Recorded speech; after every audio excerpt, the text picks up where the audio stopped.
It was the late 1990s, and young Australian astrophysicist Rodney Marks' life and career were just beginning to blossom.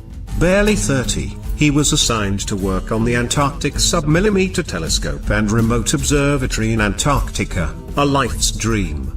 Not to mention, he was engaged to the love of his life, Sonia Walter, who was stationed on the Antarctic base with him and working as a maintenance specialist.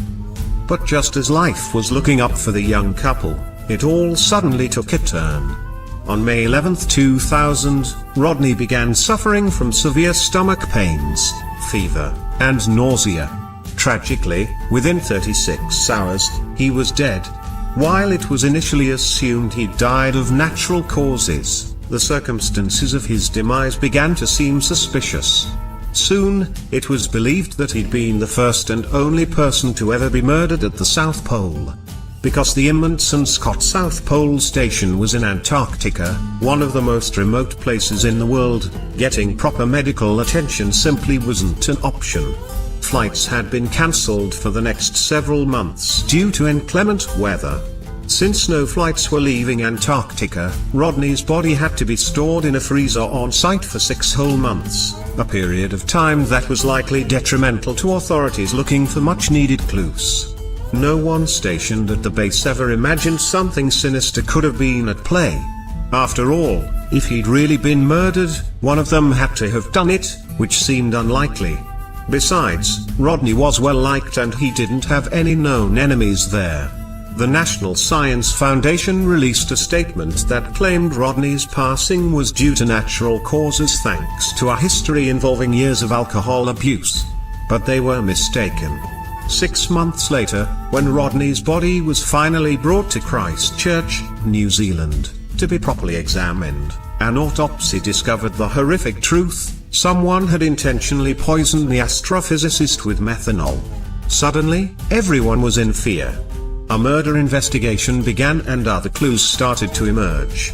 A series of needle marks on both of Rodney's arms were discovered, yet there was no detection of any illegal drugs found in his system. As people scrambled for answers, theories began to swirl. Some authorities believed an alcohol addiction, accompanied by the desolate Antarctic environment, drove Rodney to purposely ingest the methanol in an attempt to kill himself. His co-workers, however, weren't buying it. Other theories suspected that he'd accidentally dropped methanol in his liquor while attempting to distill it.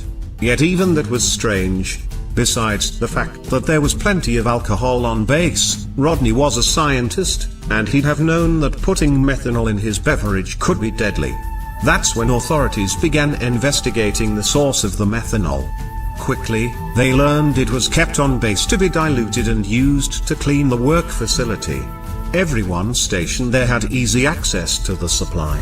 Of course, this opened the door to the possibility that one of Rodney's fellow scientists had purposely placed the methanol in his beverage. From that point forward, investigators began treating his death as a potential homicide case.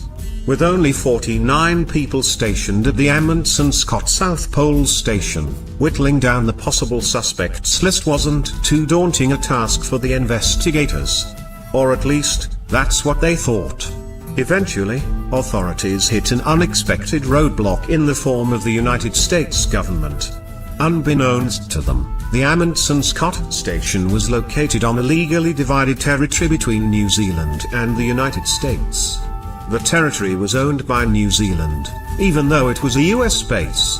When lead investigator and detective Senior Sergeant Grant Wormold from the New Zealand Police Department began questioning Rodney's fellow scientists, only 13 of the 49 agreed to participate. The impediments only grew when Detective Wormold asked the US government for help. Seeking answers about the scientists and their criminal history, authorities refused to oblige, as they were conducting an investigation themselves.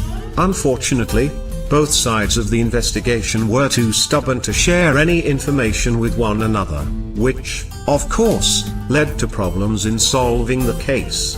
Without cooperation on either end, the investigation quickly hit a standstill.